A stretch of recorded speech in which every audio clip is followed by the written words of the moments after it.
আমি সাফ করে দিচ্ছি স্যার। এখন আমি এই চাবি দিয়ে পালিয়ে যাব পুলিশকে বোকা বানিয়ে। আজকে আমাদের পুলিশের বড় অফিসার আসবে, তাড়াতাড়ি এগুলো পরিষ্কার করতে হবে। আরে ভাই কোনো টেনশন করো না, আমি সব কয়েদের হাতে এগুলো পরিষ্কার করাচ্ছি। দেখবেন স্যার আমি আজকে এত সুন্দর করে পরিষ্কার করে দেবো, একবার ঝকঝক হয়ে যাবে জেলখানা। আচ্ছা ঠিক আছে ঠিক আছে। স্যার ওদিক তাকাইছে, তাড়াতাড়ি আমার বন্ধুকে বলে দেই। আরে এই যে এদিক তাকা। আরে হ্যাঁ বন্ধু বল। আমাদের প্ল্যান মতো এখান থেকে আমরা পালিয়ে যাব, তুমি রেডি তো? আমি রেডি, তুমি শুধু আমাকে ইশারা করবে আর আমরা দুজন পালিয়ে যাব।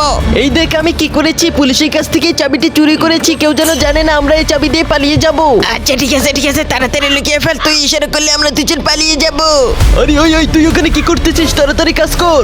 আরে স্যার কিছু করতেছি না, এগুলো পরিষ্কার করতেছি। দেখবেন আমি কত সুন্দর করে পরিষ্কার করে দিই। আজকে আমি অনেক কাম করেছি, আজকে আমার মাথাটা কেমন যেন করতেছে, কি যে লাগতেছে। আরে ভাই ওঠো।